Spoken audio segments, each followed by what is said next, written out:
This is Let's Talk Tribe, the official Let's Go Tribe podcast, episode 74, recorded on July 10th, 2017. I am your host, Matt Lyons, and on this week's episode, we're going to briefly run down the week's worth of action on the field. We'll preview the All-Star break that we are forced to endure. We'll look at some unfortunate, but fortunately timed injuries. We'll take a quick look around the AL Central. We'll marvel at Jose Ramirez's rapid rise to being everybody's favorite player, and of course, we'll take your questions. Before we get into all that, I want to thank everybody listening live now or on Facebook or wherever or whenever you're tuning in. Please remember to subscribe to the podcast on iTunes, YouTube, or wherever you do listen to your favorite podcast. Consider leaving a review. It all helps us. So, Jason Lukehart, as always, is here to join me. So, Jason, how you doing? I'm good. I'm back after a week in the woods of northern Michigan with minimal internet. So, I'm glad to be home. That is the equivalent of just going, I guess, in the middle of nowhere, which is literally what it is if you don't have internet anymore, I guess. Yeah, I've discovered I could go. It's much easier for me to be without like TV than it is internet. I don't know what that says about me, but I'm not proud of it. But boy, I missed it. Wait, like cable TV you still watch? Oh yeah, we're still plugged in. Oh, I had to plug mine in for the first time to watch the game on Sunday night. It was basically torture. Which is also sad that I still pay for it, but I still have it for like the playoffs and the one time a year the Indians are on national TV.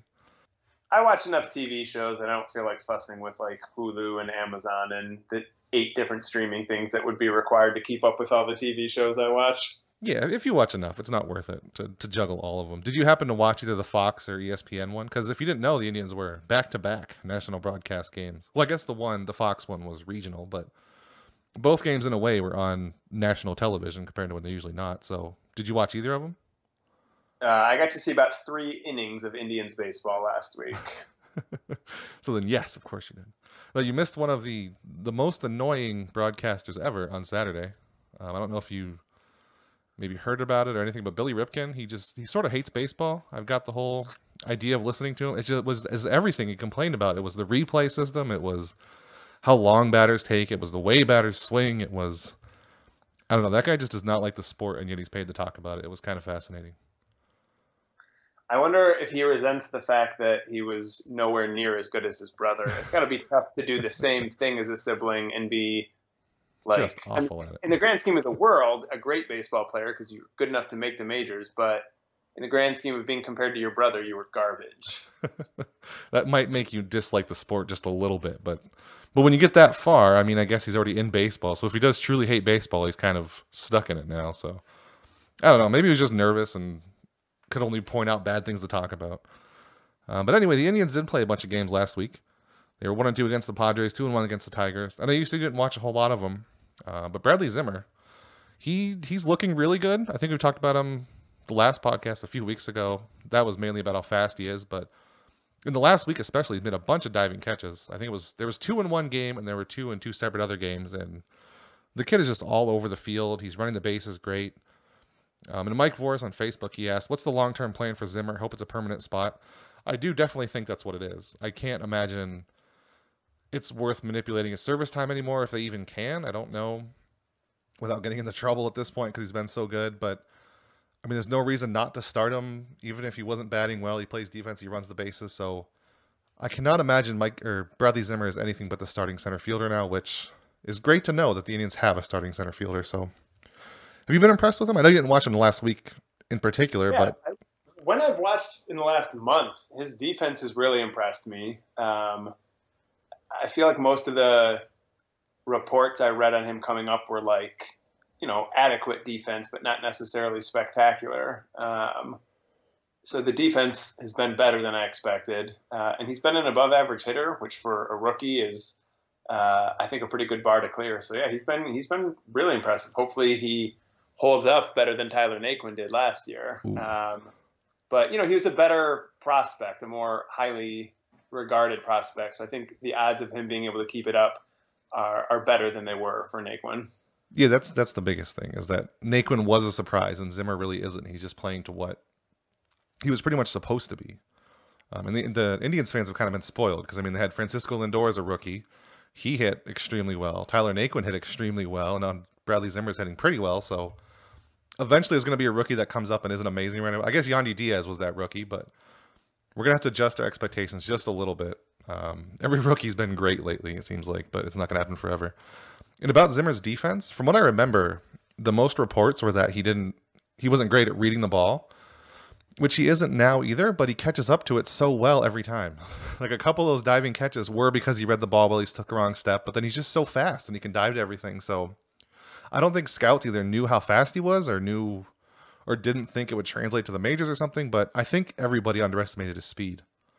Yeah, I certainly did. I did not. I mean, he's, when we talked about him a couple of weeks ago, is in the context of him having a race against the guy in Atlanta, the Freeze or whatever his name is. And I stand by what I said, that Zimmer's not going to outrun a NCAA champion sprinter or whatever that guy is. But Zimmer's speed is no joke. Yeah, it's one of the fastest in the league. It was the last time I saw it was measured. It was like 0.10 or was a tenth of a foot slower than it was either Hamilton or Buxton. One of the fastest guys. He's just barely slower than. It's crazy how fast he is. Brian Shaddix in the comments says Zimmer probably wouldn't let that ball drop in the World Series. First of all, too soon. Second of all, probably not, I guess. We'll never know. But mostly too soon. Mostly too soon, and also we'll never know. The other thing I want to talk about from these games is that the rotation, which just involves another rookie. I don't want to always talk about rookies, but I like rookies. Well, I don't know is Clevenger still a rookie? I don't know if he is or not. He's a young player. But either way, I think he's pitched his way into the starting rotation. His last 3 games, which, I mean, it's more than 3 games, but I'm picking 3 out of convenience. It was the Rangers, Tigers, and Tigers again. 6 innings each game. He allowed 2 hits, and 3 hits, and then 1 earned run in 2 of the games, and then nothing else. Struck out, 20 altogether in those 3 games. So he's been amazing lately. His ERA is at 3 right now. His FIP's a little higher just because of his walks. But he's been really good. Merritt Rolfing kind of called it with his post back in June after the Indians demoted him the first time, that Clevenger was kind of unlucky. He had a string of starts where he was really bad. I think he had like 12 earned runs over 3 starts. He wasn't very good. He had like 5 in the 1. He walked a bunch of players, and Merritt kind of noted that he was just unlucky. The balls were getting through the field. He had a really high BABIP, and then Clevenger dominated in AAA, came back up, and now he's really good again. He's got an outstanding curveball. And one of the things I noticed about him the most, just kind of skimming over stats, when you look at weighted pitch values on Fangraphs, he's one of a very few pitchers that has positive everything, which basically means that the runs above average for his pitches are better. They're at least above average, or in the positives. They're not negatives. They don't hurt him. So even Corey Kluber, who has the absolute best curveball and is an amazing pitcher, he has a fastball worth -4 runs above average. So most pitchers have at least one pitch that's really not working for him, but at least based on that metric and a limited quantity or a limited sample size, of course, but that's one big reason why he's been good. Is like all his pitches are working. He gets them for strikeouts. He allows a lot of walks still, but when he gets that figured out, I think he's going to take over Tomlin. Just this rotation is not going to stay the way it is forever, I don't think. I don't even know if Salazar is going to come back and win his spot. I think he might be going to the bullpen because Clevenger has just squeezed his way in there, but it's going to be interesting coming up. I think the rotation is going to be changed one way or the other. Because of Tomlin's struggles. Even Sean Morimondo in AAA has been really good lately. He pitched 3 out of his 4 games were complete game shutouts in AAA, so he might get a shot. Of course, Ryan Merritt's always hovering around, so the rotation has been interesting all year long. It was weak for a while. It's strong now, and it's just interesting going forward watching the rotation. Yeah, I mean, I've thought for a while that Salazar probably ends up in the bullpen. With Clevenger pitching well, certainly it would be justifiable with Salazar's health issues to say you're moving to the bullpen, not as a demotion, but just kind of to keep him healthy. If they view Salazar as a starter still, I think Salazar comes back ahead of Bauer and Tomlin. I think Tomlin's probably the guy pushed out, which makes sense, although I'm not really much more impressed with Bauer than I am with Tomlin. But I also know part of that is just I find Bauer irritating, and so I'm prone to judging him biased, negatively. Jason. Bauer deserves to be ahead of Tomlin, but not by as much as I think a lot of people maybe. Really? So you think they're pretty close together? Yeah, I would have Bauer quite a bit ahead of Tomlin, even with all the strikeouts. All the strikeouts, but all of the walks too. Like the inability to finish 6 innings most of the time. Like, he's not a good pitcher. They're both basically number 5 starters. They just do it a little differently. But the fact that Bauer can strike a bunch of guys out and have results that are basically as bad as Tomlin's for me, the strikeouts don't change the fact that the results aren't really any better. But Jason, he executes his pitches. I've heard him every game. He says it. He executed them. Yeah, that's where he wanted them to go. Since I find him irritating. And I think it's that he gets them where he wants them. They're just not good pitches. There's 2 aspects of throwing a good pitch there. You locate it and you throw a good pitch. He's just throwing garbage to good spots sometimes. And yeah, he just gets hammered way too often. Either way, I think you're right about Clevenger. I mean, I don't think you can move him out of the rotation right now. I mean, if he gets shelled 3 or 4 times or something, then that changes. But yeah, right now I think Clevenger definitely stays in the rotation. I hope it wouldn't change after getting shelled 3 times. Tomlin's been shelled how many times and he's still there? I mean, as long as he's still showing something, I would think he's there for a little while. Until Salazar comes back, I guess. I can't imagine Tomlin going down and then replacing Clevenger again. That'd just be a cycle of pain I would not want to go through.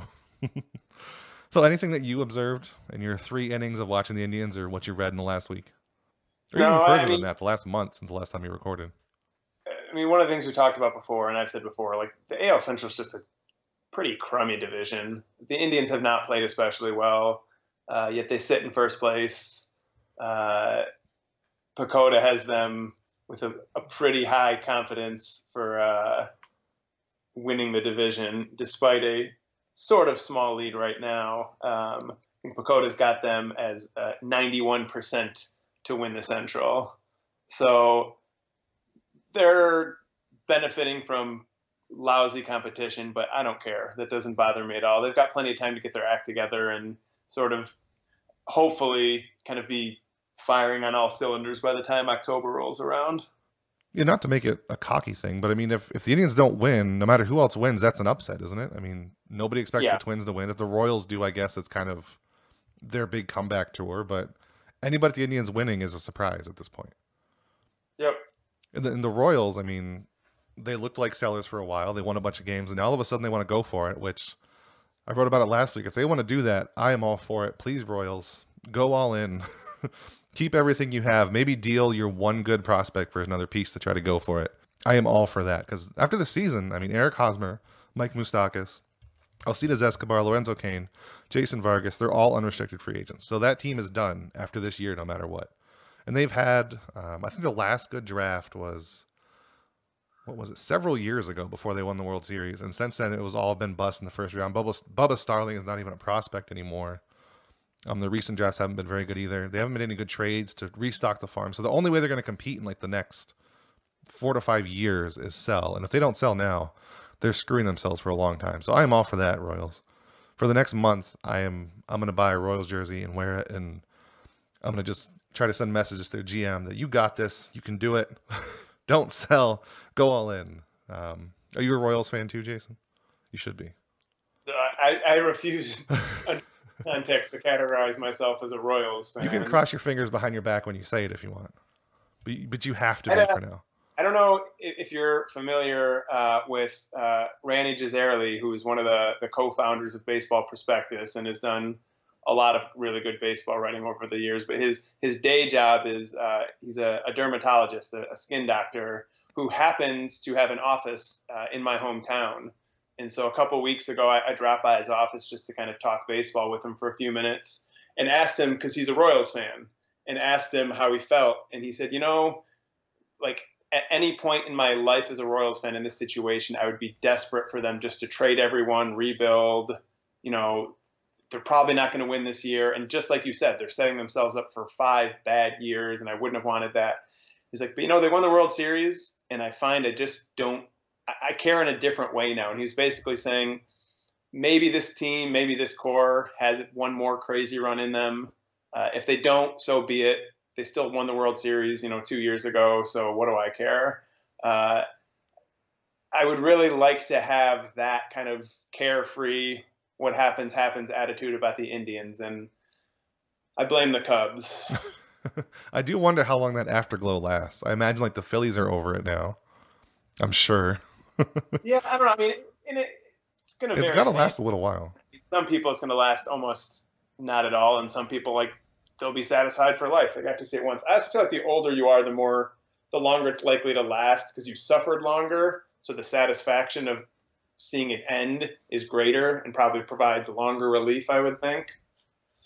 Yeah, and also when you're older, time seems to go faster. So when you're young, like a year between World Series is a ton, but when you're getting older, that's nothing. So I think it's, yeah, like you said, when you get older, it lasts a little bit. The satisfaction lasts a little bit longer, I think. But maybe it goes like the current core. Like maybe once this group of Royals are gone, that'll fade away. Because that's what happened with the Phillies, I guess. Like it's like when Ryan Howard left, that core was done completely, and maybe that's when that faded for them. I don't know. I would like to know that feeling sooner rather than later. And another thing about your story, it's always interesting to me that baseball writers who do a ton of work online and all you know about is their baseball writing, you later find out they have like regular J jobs. It's like, wow, really? You do all this baseball writing and say, no, all I know you for is baseball writing, yet you're a dermatologist during the day, which is always really interesting. Yeah, and I think he had offers to work full time in baseball, but he's got a successful practice and a family and stuff like that. And I think he felt like it just wasn't quite enough of a sure thing to last long enough to justify sort of giving up his medical career for. Yeah, you're gonna be in demand as a dermatologist more than you'll be something in baseball, I'm sure. So I couldn't blame him for that. So anything else about the AL Central? We're going to talk about that later, but we'll just do it now. I mean, like we said, the Indians, the leader. Yeah, I mean, weeks ago, the Tigers were the team I was most worried about, but the Indians beat up on them, and I can't fathom the Tigers could consider themselves buyers. So I think they're sort of out of the running at this point. So, yeah, I mean, if it's not the Indians, it's going to be the Royals or Twins. I feel like the Royals are a better team than the Twins, not by a huge amount, though. I'd rather be in the Twins' position just because they're younger, but like for just the rest of this season with the current roster, I think the Royals are a little better. The Indians ought to win this division. Like even if the Indians were 3 games back right now, I'd feel like the Indians are going to win the division. So at one point that was the case.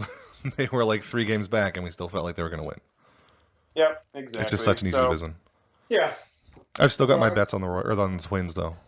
That they're going to be at least second, not first. But I guess even if the Royals don't sell, I still think even if they don't sell, they're going to fade out at the end, and the Twins are going to stumble into winning record. I'm riding that to the end. I don't care how long the Twins are going to be bad. If the Royals don't sell, I'll take the Royals finishing ahead of the Twins, but we'll see what the Royals decide to do. Yeah. Oh, we didn't even mention the White Sox. Do we need to? No. I don't think so. No. Although I did see their ridiculous demand for Jose Quintana was like Clint Frazier and Gleyber Torres from the Yankees. So they're doing real good with that, the whole trading. Well, to the White Sox credit for someone who's lived most of their life in or very close to Chicago, I know more about the White Sox than probably any team other than the Indians. They have probably the best farm system I can remember them having. So I think the White Sox will be a team to worry about in 3 years or so. Oh, absolutely. But I mean, it would be nice to trade Quintana, but if they're going to make the ridiculous demands, maybe they won't. I don't know. He's under control for a couple more years, isn't he? So it's not like they have to right now. There's sort of no reason not to kind of shoot high for now. He's a good player with control for a while. If they don't get an offer they like right now, they can shop him again in the offseason and shop him again 12 months from now. So some less fun things to talk about besides the Indians just trampling over the AL Central. Well, they'll start trampling soon anyway. Some injuries.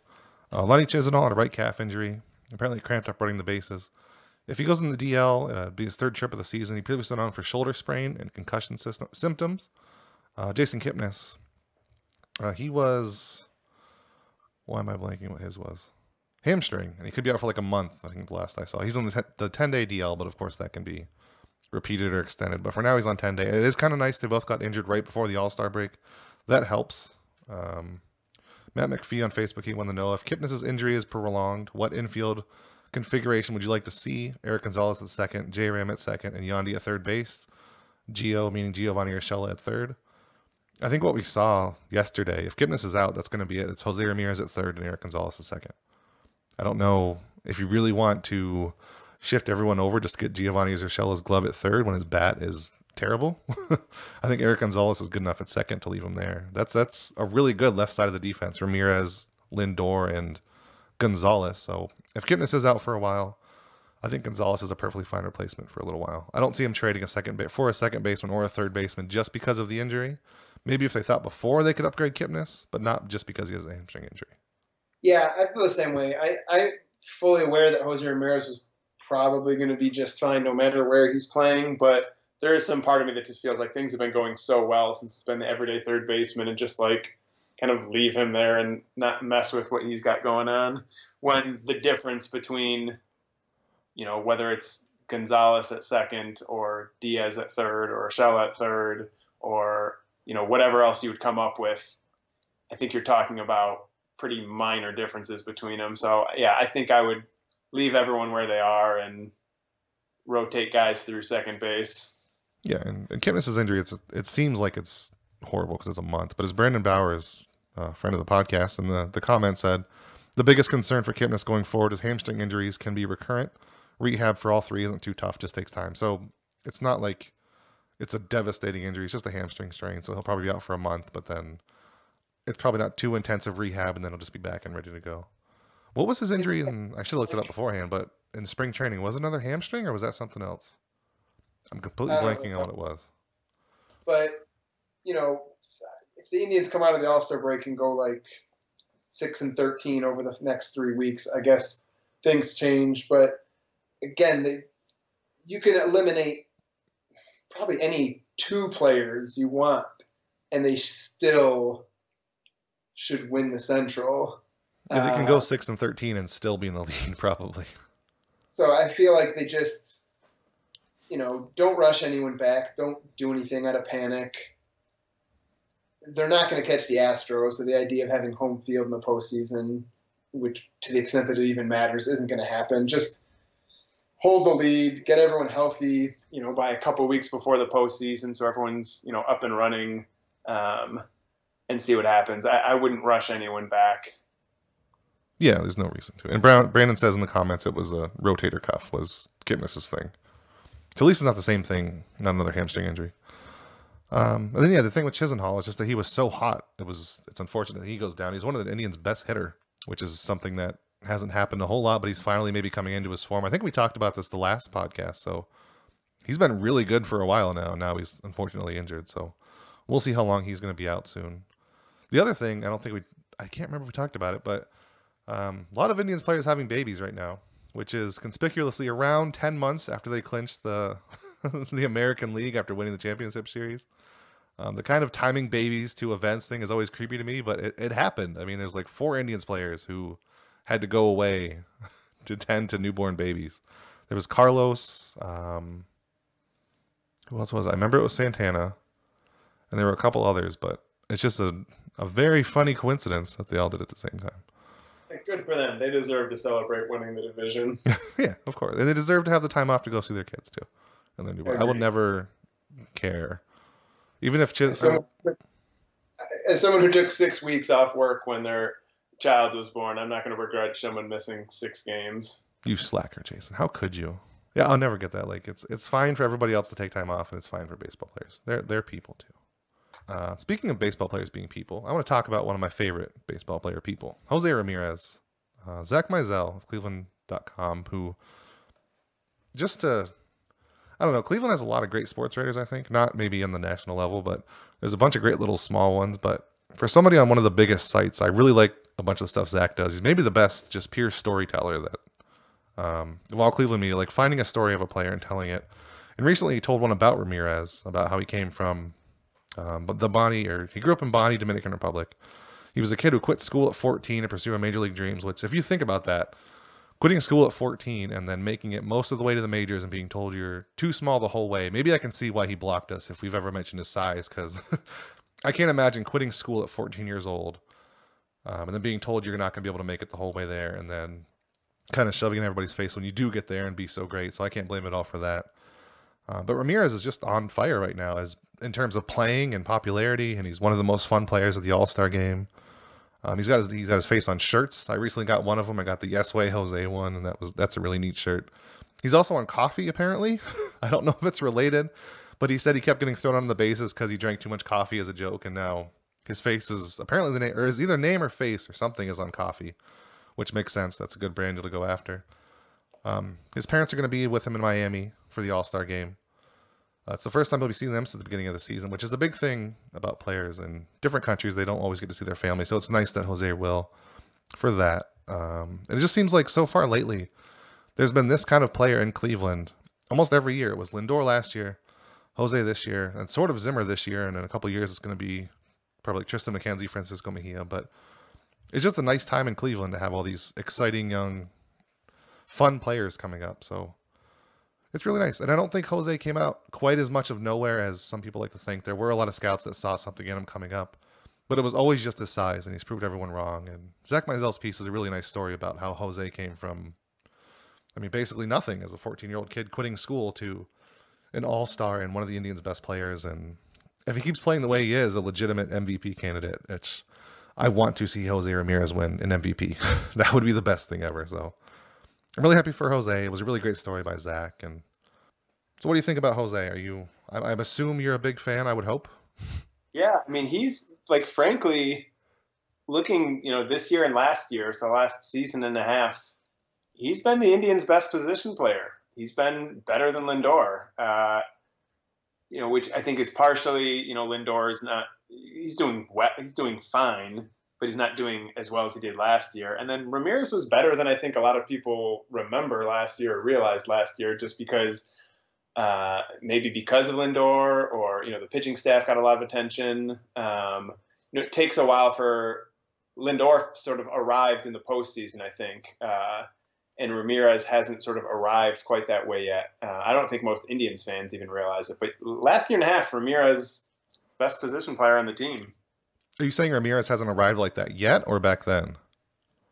I'm saying yeah. I mean, I know he made the All-Star, which is something, and he won the vote. But I think partially third base doesn't have a standout guy that like fans are more aware of. But no, I mean, like Lindor, I feel like at this point is a Major League Baseball star player, and I don't mean in terms of quality. I mean in terms of just like perception and fan awareness. And Jose Ramirez doesn't have that.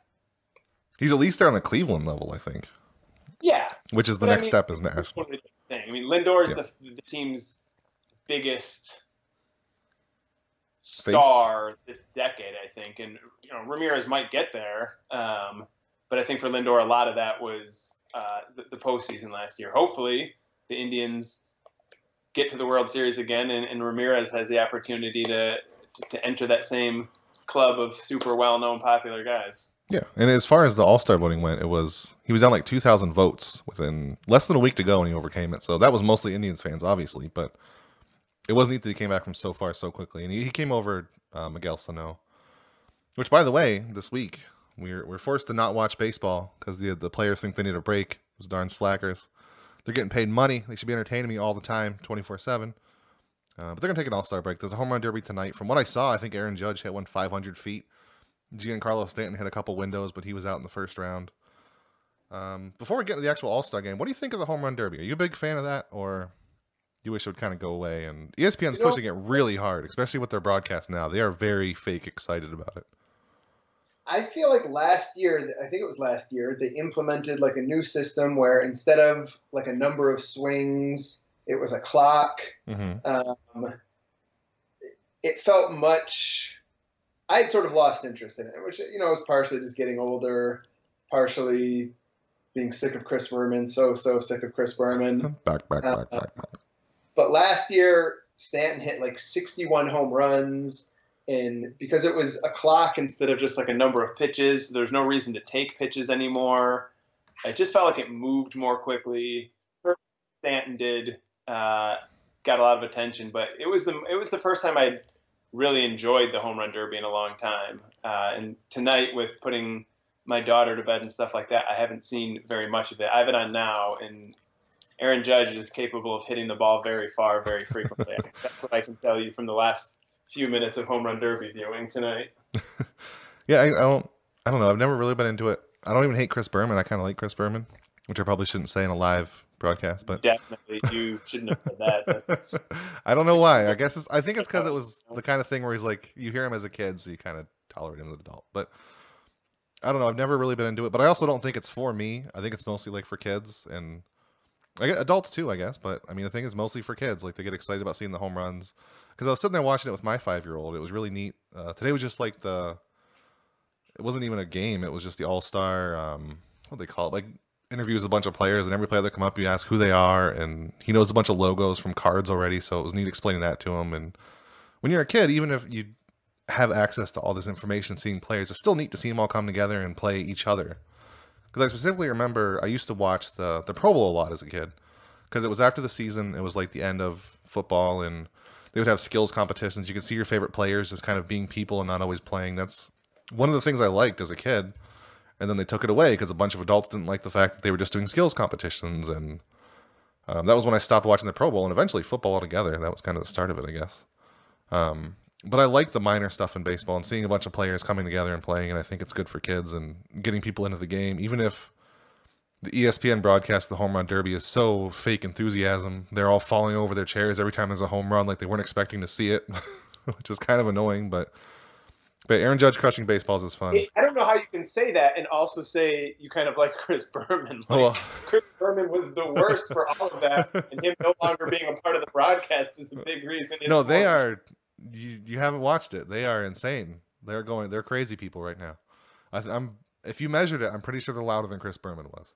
Like the whole group of them are just yelling and jumping up and down every time there's a home run. I never recovered from you saying you like Chris Berman.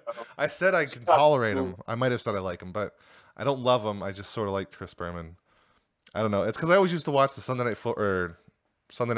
Sunday morning countdown, whatever he did on ESPN as a kid, and it just kind of stuck. And I don't know. Don't judge me, Jason.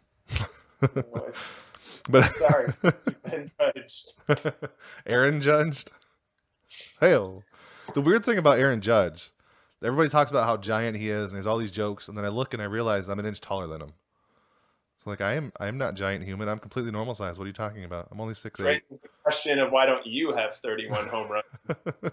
That's all it takes is height, right? That's all you need. There's nothing else in baseball. Just be big and swing really hard, and you're good. The problem was I only played basketball in school, and then I barely played that. Then I tried football and hated it. I never even considered baseball. Because when you're giant, it's not a good sport to play. When it doesn't, like, nobody asked you in high school to play baseball when you're a giant. It's always basketball and football. I don't know. It's weird. Anyway, on to the actual All-Star game. Jose Ramirez, like we said, he was voted in, overcame a 200,000 vote deficit to win with a week left. He beat out Miguel Sano, and even though Sano has more home runs, might be the more exciting player if you go by that alone. But Jose leads AL third baseman in essentially everything. WRC plus, he has 157, leads all AL third baseman. In every aspect of his slash line, average on base percentage slugging, he leads everything. So it wasn't even close. Jose is the better third baseman. He should have been in there. I also think it's important to note that this won't be forever. Manny Machado still exists, and he's still a third baseman for the Baltimore Orioles. He's just really bad this year. So it's good that this is the year Jose took off and won the vote, because I don't know if he will get it another chance if Machado stays in the AL. Although he is a free agent after this year, or after next year, so maybe he goes to the NL, and then Jose Ramirez is the undisputed best third baseman in the AL. I don't know. But joining him in Miami is Michael Brantley, Francisco Lindor, Andrew Miller. And Corey Kluber technically was going to be the starter, but he pitched on Sunday, thankfully, so he won't pitch in the All-Star game. You're looking forward to that, Jason, seeing all those, at least one Indians player. The home run derby I enjoyed last year, but I could take it or leave it. I watched almost none of it tonight and don't particularly. But the All-Star game, I legitimately love. I think there's probably somewhere a year in there when for some reason I couldn't. I was infatuated with some girl who wanted to go do something stupid the night of the All-Star game or something. But like as best I can recall, I've watched the All-Star game every year since I was like 7 years old and legitimately love the All-Star game, even though there's a lot of stuff that's stupid about it. So are you a fan of taking away the fact that the win doesn't count anymore, or do you like it just so it's its own thing? No, like I thought that was one of my least favorite All-Star game things ever, was tying home field in the World Series to it, because it was pointless. This kind of weird. Yeah, I mean, not pointless, but misguided and distracted from just letting the game be a collection of the best baseball players in the world all in one game, and it shouldn't need anything extra to give it any oomph. Yeah, I think you might have mentioned this before, maybe last year when we talked about the All-Star game, but baseball's like one of the best sports that you can still, it's still fun if you're not going maximum effort. Like football, that's crap if you're not going maximum effort. Hockey's not. Basketball just is. I guess basketball might be fun, but baseball it's still good if you're not going full effort. You can still hit really far and have exciting pitches and have exciting plays, even if you're not. But like, and frankly, I don't even know if it's that as much as just like they basically can still go full effort because there's not the same injury risk. Like in football, you're out of your mind to play as hard as you can in a game that doesn't count for anything, that you're not, like it can only really harm you. In basketball, to some extent, the same thing. The NBA All-Star Game is like sort of fun just because it's like watching a video game for 3.5 quarters. And then if it's close, they all suddenly take it seriously for the last few minutes, and that's neat. The Pro Bowl, I think, it's probably been 20 years since I watched a Pro Bowl, but the Pro Bowl was never my thing. But yeah, I feel like baseball All-Star Game just feels like a regular baseball game in terms of like effort and strategy and execution, except for like the fact that the best players don't stay in the whole game. But I don't know. I love the All-Star Game. I know it has plenty of critics, and they're welcome to not like it. I'm too old to care if people don't like the things I like. I love the All-Star Game. I like it enough, and I like that my kids are going to be able to watch it and see a bunch of players come together and play each other. That's always neat. That's as much as I care about liking it. I'll still watch it. It's not like a terrible thing to watch. So I'm all for it. Did you see, I think it was Bryce Harper, he wanted to change it so they do the whole stupid, who all does it now? Hockey does it, I think basketball might do it, but where you pick teams instead of just doing AL versus NL. That's an awful idea. I hate that. I don't want that. I want AL versus NL. That's the cool part about it for me, is that's two leagues, the best players fighting each other, not just picking random players and slapping them together. If I had my way, the All-Star Game would be the way it is, and we'd get rid of interleague play so that the World Series and the All-Star Game were the only time the two leagues met. That'd be cool. That's how it was when I was a kid, and nothing should be different than when I was. Absolutely nothing. The biggest point that Bryce Harper brought up was, wouldn't it be cool to see Clayton Kershaw against Justin Turner? Well, it's also cool to see Clayton Kershaw against AL hitters. I don't care if he faces his own teammate. It's fun to see him against other good players. I don't know.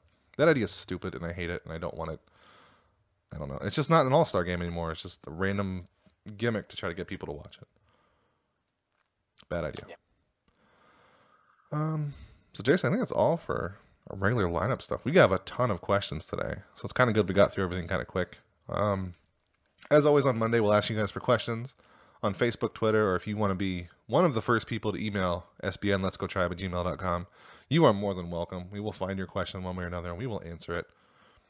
So yeah, first one, Mark Sheffleton on Facebook. He wants to know, is there a disconnect between the bullpen's ERA and their effectiveness? They've been a big strength, and it seems like there has been several games lately given up by the bullpen. I think my answer for this is just the difference between perception and reality. They're really good, and bullpens tend to blow games once in a while. That's just what happens. The Indians have the best ERA and best FIP, their bullpen in all of the majors, so they're good. I don't know what you people want. Well, what you said about perception, because I feel like the question is sort of saying, yeah, ERA and their FIP and stuff like that are really good, but they're blowing games, but they're not blowing games. The Indians have 3 blown saves all season, which is not only the fewest in baseball, the next fewest blown saves is 8.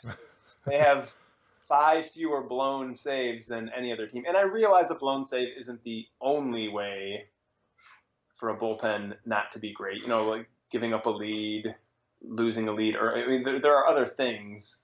But the bullpen is both good by statistics like ERA and FIP and good at not blowing leads. I think it's just blown leads stand out in fans' heads, and Indians fans are paying so much more attention to the Indians than any other team that they don't have any context for what's going on there. The fact is the Indians bullpen is really good by like every metric, including not blowing leads. That's the big one, context. It's really hard to get context for a bullpen because you only really focus on when it goes wrong.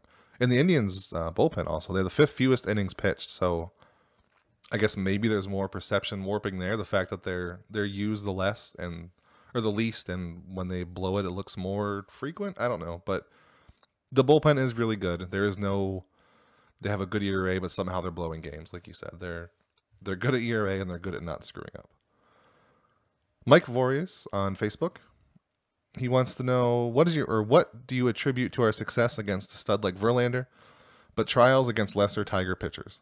As far as Verlander goes, I'm usually not one to speculate on like the mental aspect of players, but it seems like the Indians are just very, very far into Justin Verlander's head. There's the whole always claiming the Indians are stealing pitches thing, and I cannot find it, but I know I looked it up before. I kind of skimmed over it before we recorded, but if you look like down Justin Verlander's starts, you'll see ERAs of like 3.2, 4.0, and then there's like 9.87 when you get to Cleveland. Like his only bad, disastrous games are against Cleveland. It's not like he just has a couple bad ones. He had a good one on Sunday on Saturday when the Tigers still lost, but he was great. But for the most part, the Indians just, I don't know. I think they're in his head, or if maybe the Indians are stealing pitches, that could be a thing, and I'm perfectly fine with that because that's just a thing that happens. But maybe Verlander is just the one pitcher who's not capable of changing him. I don't know. Maybe he just doesn't like changing them because he feels like they shouldn't be stealing signs, so I'm not going to change, and maybe that's why he gets hit so hard. I don't know, but there is really something about the Indians pounding Justin Verlander. They do it all the time. Like his only bad games over his whole career have been against Cleveland. Not just like the 4 or 5 year railing, like the 8 and 9 runs allowed games. Bad games of his career are against Cleveland. It's like an overwhelmingly amount of his. I'm not saying like just barely bad games, like he allowed 4 runs in 5. Like his 9.8 ERA game. There are several against Cleveland. Yeah, no, the Indians have definitely hit him well, and I think usually like player versus player or player versus team matchups, I don't worry too much about. But Verlander's been pitching against the Indians for a long time. He has like 2 seasons worth of games against the Indians at this point. So there's no small sample to it. The Indians have had a lot of success.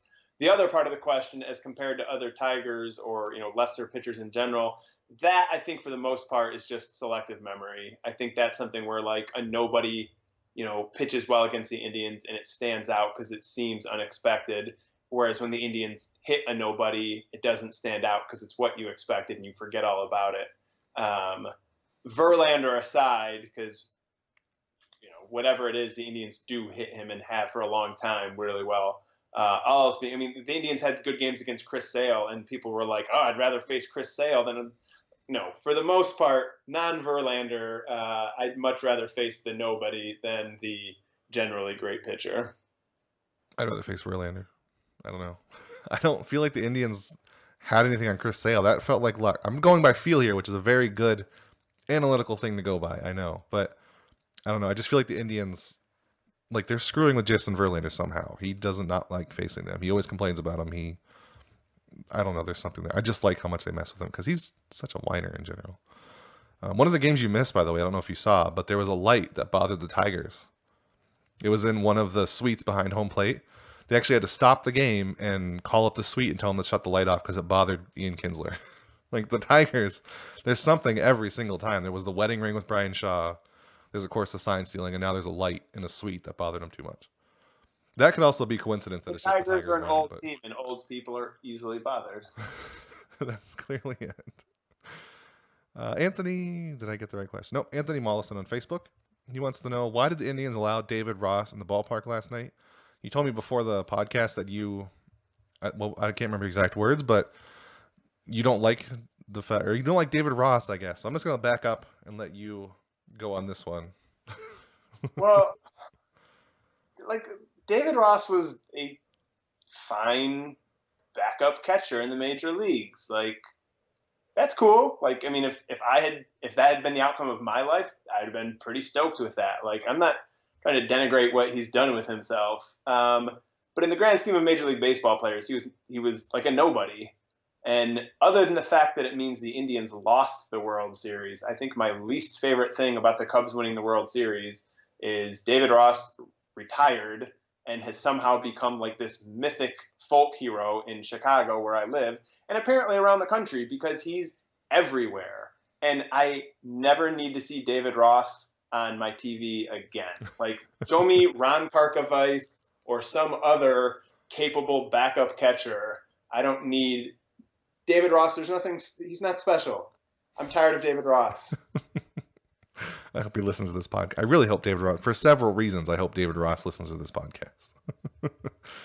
But as a counter, I'm sure he's a really nice guy. Like, he seems like he was a great teammate. Like, I don't want to dislike David Ross. I never disliked him when he was playing. Like, like the Dancing with the Stars and constantly on like ESPN and MLB Network and all this stuff, like let's slow it down. We're not talking about a Hall of Famer here. We're talking about a solid backup catcher who happened to be on a team that hadn't won the World Series for over 100 years. I feel like if there's always a player on the team like that when there's a World Series winner, if they retire afterwards.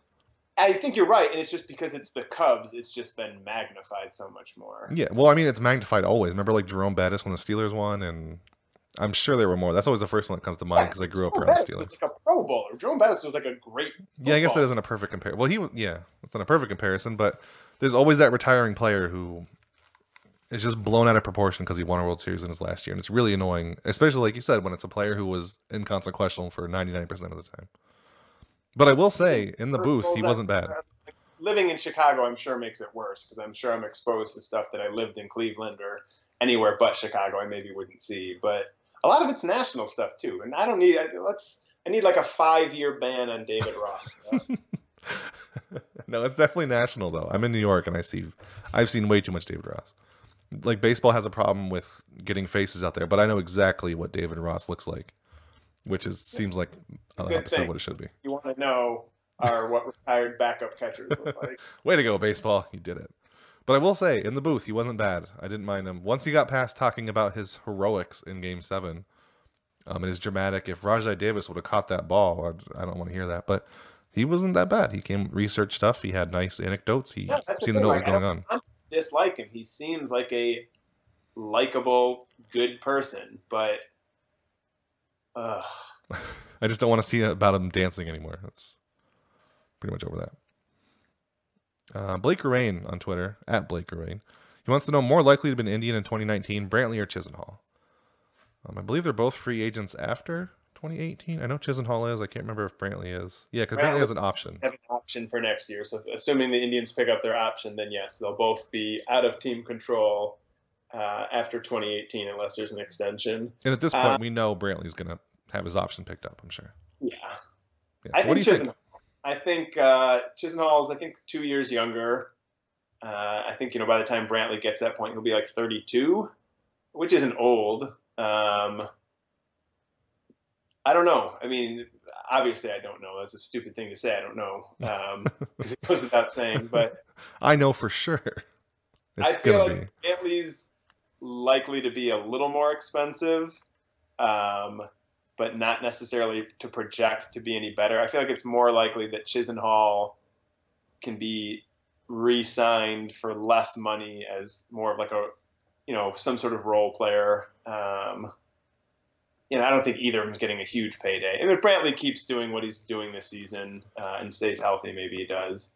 Although going back to the All-Star game, I think one of the signs that the Indians have arrived in the national scene is the fact that they have all-stars who don't deserve to be all-stars. Usually, that's teams like the Yankees, the Cubs who have like no one on the all-star team, I think, except for Wade Davis, which is incredible.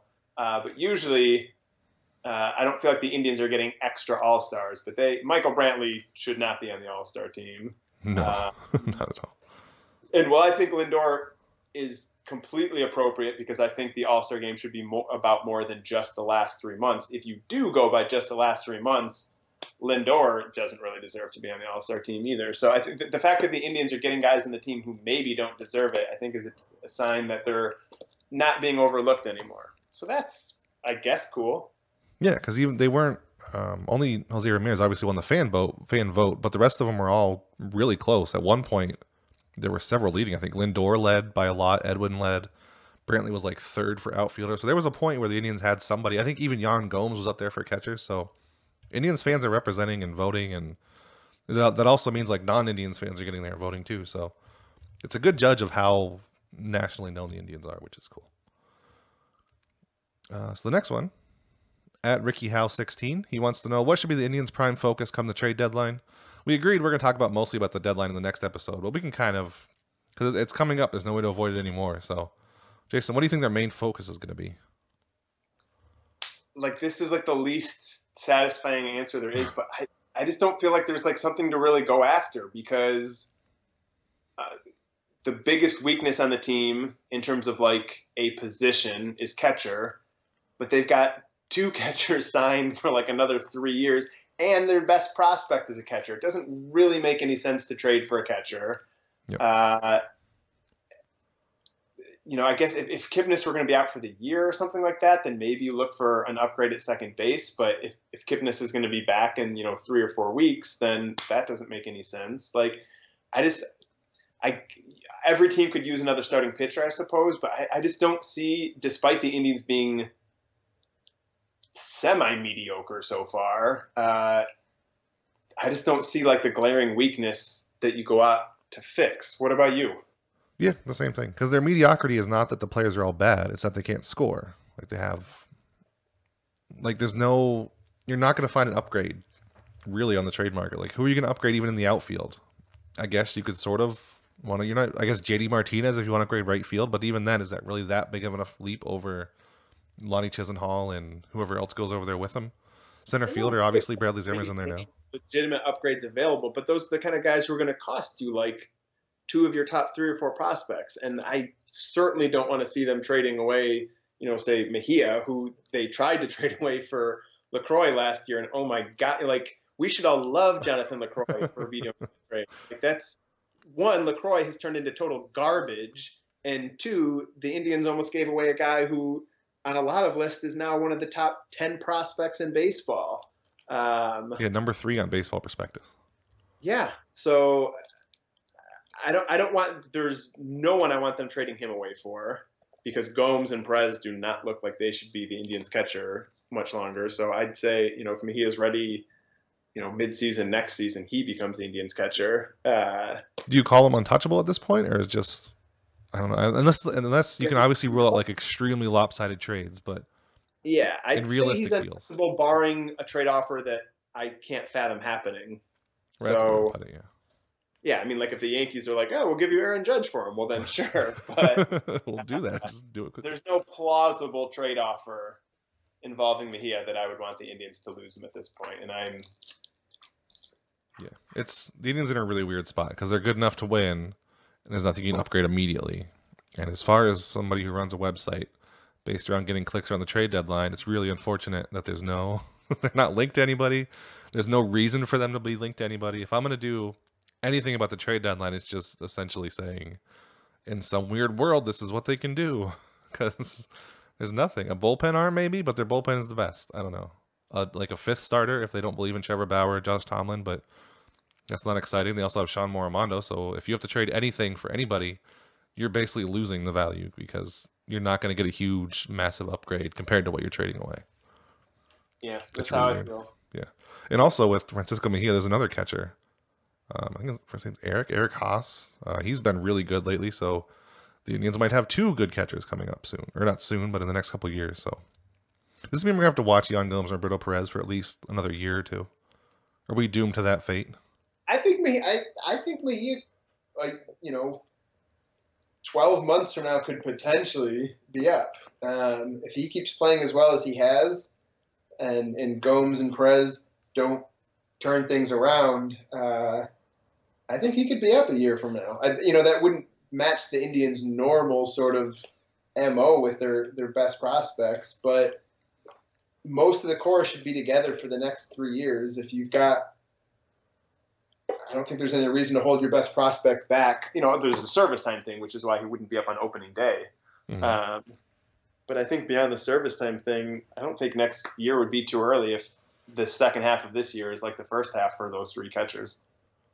Yeah, the only thing I think as far as I know, the only thing he's developing now is his defense, which I don't know if his offense is good enough next year, can you let it slide that maybe he's still developing on defense? Maybe. I mean, if he can hit like he can in Double-A in the majors, then absolutely. But there's going to be a drop off somewhere, so you just have to know like where his offense is going to overwhelm his developing defense. Because there's a range of he's either sort of bad on defense or he's really bad on defense. I don't know yet. He has a really good arm, but everything else he's struggling with, as far as I know, which I'm not a scout or anything. Our next question, at James Cags 24, he wants to know your favorite Cleveland sports talk radio show, Jason. I know you go home and you tune in that ESPN, The Score, and listen to whatever. No. not living in or near Cleveland, I can't say I've ever listened to a Cleveland sports talk radio show. So I would hope. I will defer to your New York listening. Well, for a while there, when I first started, when I had a job where I sat in an office all day and I was trying to look for things to listen to, I did listen to Eddie's XM radio, and you could get the like ESPN Anywhere. Basically, I listened to the Cleveland one. It felt like it was awful, but I didn't know of any alternatives. So I listened to them for a while, and it was bad. But there are really good podcasts out there based around the Indians or Cleveland sports in general. One of my favorites is the A to Z podcast with Andre Knott, who's especially good because there's a lot of really neat behind-the-scenes stuff with the Indians because he's always interacting with them, obviously, as the STO broadcast guy. And he'll tell you a bunch of things about the Indians and about just being in the locker room. It's a really neat perspective. I mean, obviously, if you're hardcore into stats and that's all you care about, you probably won't like it. But as far as the Indians as people and players, it's really neat to see their mindset of things. That's a really underrated one. And there's also like the guys over at Waiting for Next Year. They do a bunch of good podcasts. So there is a lot of good stuff to listen to. If you just like Cleveland Twitter stuff, there's a McNeil show, which is new, which is neat. Hipster Tito, the guy who did the Party at Napoli sign, and he's really fun on Twitter. He has his own show too. So there's a bunch popping up. I'm sure it's also just because I don't listen to teams anywhere else, but it seems like Cleveland has a bunch of good podcasts and websites. There's a bunch of good Cleveland stuff. So if you're a Cleveland fan, there's a lot of stuff to listen to and read. Just don't listen to ESPN radio. Just don't. There's no reason to. You have infinite alternatives that you could fill up an entire day instead of listening to that. Do you listen to any podcasts, by the way, Jason, baseball or otherwise? I listen to Jonah Carey's podcast, which is baseball and otherwise. Not every week. But no, I don't listen to, and I realize as a co-host of a podcast, that's like a weird and maybe bad thing to say. I don't know. But no, I don't listen to a ton of podcasts. Like my wife and I sometimes, like when we're like, you know, we've got like a long drive, we'll put on, she's got some on her phone and she'll load up like the Freakonomics ones and stuff like that. But unless it's a long car ride, like I know a lot of people listen to podcasts when they're running and stuff like that. And I don't. Yeah, I don't listen to a ton either. I do listen. I mean, I listen to them once in a while. The baseball one the most is Effectively Wild, which is really good. Yeah, I sometimes listen to that one. That's true. That is a really good one. Yeah, Jeff Sullivan and Michael Bauman, they're really good. But yeah, I can't I know people say they listen to them while they're working or whatever, but if I'm doing anything requiring the slightest amount of thinking, I can't have something talking that I want to listen to. Yeah. Because I'll focus. Like I can have a random baseball game on in the background or TV shows, but it was like a podcast where I know they're discussing stuff I would be interested in. I always have to listen to it and it distracts me. So the hard part is just finding time to listen to it. And usually if I'm like just sitting down to do something, I'd also want to watch. So I don't want to like stare at a screen of just the logo. So it's a weird thing. Our last question comes from Jalilis. He wants to know Jose's Twitter, origin of Mr. La Parra, and how does a guy who speaks no English have such clever, nuanced English language tweets? So the Mr. La Parra thing, I actually asked Joel, who's been on the podcast, who runs the Cleveland Indians Twitter, if he knew he was going to reach out to Jose's translator, but she wasn't around. So I don't know. I have no idea. We almost had a scoop, Jason. We were this close, but it didn't happen. So if anybody does know, I mean, Google didn't say anything. La Parra translates to 4. So unless he means Mr. 4, I don't think that's what he was going for. But I have no idea. And as far as the English language tweets, there is a conspiracy theory that Jose Ramirez can speak perfect English, but he's hiding it from us all. He kind of leaks it out to Andre Knott in post-game interviews and stuff as a joke. But I think most likely he's just a clever, funny guy, and he just tells them to his translator or someone else, and they put in the Twitter for him because he does seem like a smart guy who's really funny in general. So I would not doubt at all that he's the one saying those things one way or another, and somebody else is typing it for him in English. Maybe like adjusting it so it's funnier on Twitter or something, but I don't think it's just like somebody, a PR person, tweeting for Jose, because I think he just has that much personality in him. Because I don't know if he follows Twitter, Jason, but he's great. Yep, I'm familiar. But it is your fault that he blocked us, so maybe you don't know. It's not my fault that he blocked us. I really wish we could know exactly why. We know a general timeline or a general reason, but I guess we'll never know. He unblocked us. That's the important thing. So Jason, anything else fun happened or happening in the baseball world or in just the Luke Hart world? No, I'm going to watch and enjoy the All-Star game tomorrow. And I know generally, and I used to complain about the day without any baseball, but frankly, at this point in my life, as busy as I am, I can use like a day to catch up on stuff before the second half starts. I would also, you talked about there's a lot of good stuff to watch, to listen to read. Dave Cameron at Fangraphs, All-Star Week is always the week he does his trade value series, which is a great read. Top 50 players, 10 a day. So that started today. Lindor is going to be high on that. Ramirez is going to be high on that. Kluber is going to be on it. Carrasco might be on it. So there'll be a lot for Indians fans, but just baseball in general. It's a well thought out, well written series. So if you're looking for something to do while there's not much baseball the next 2 days, pop by Fangraphs and check out the trade value series. That's all well and good. I'll be playing Crash Bandicoot, Jason. I've got too many questions to ask them all. Oh, you do know what Crash Bandicoot is, don't you? No, I know. Yes, I'm familiar with Crash Bandicoot. You know that there was they remastered the game and it's all shiny now. And you were a grown-up, so the game is shiny. It's new, Jason. There's stuff to jump over. It's great. And one other thing, I was visiting family this weekend too, and to someone in Chicago, I wonder, is a Michael Jordan collection anything? Because my dad, he pulled out these 2 giant totes of plates and cards, like all meticulously sleeved and all these signed things.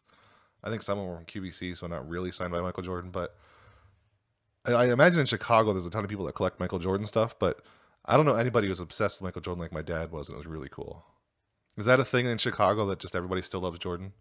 Yeah, no, definitely. I imagine there was so much memorabilia made that at no point in the last 30 years could you have gone to a Bulls game and see fans wearing more jerseys of a player other than Jordan. Like, Jordan hasn't played for the Bulls for almost 20 years, and at no point in those 20 years have there ever been more Derrick Rose or whoever jerseys at a Bulls game than there are still Jordan jerseys. Isn't that partially because they haven't had anybody worth getting the jersey? He was the #1 pick and MVP. Like, you don't get much bigger than that. And he was from Chicago. Like, oh yeah, Derrick Rose was MVP. I forgot about that.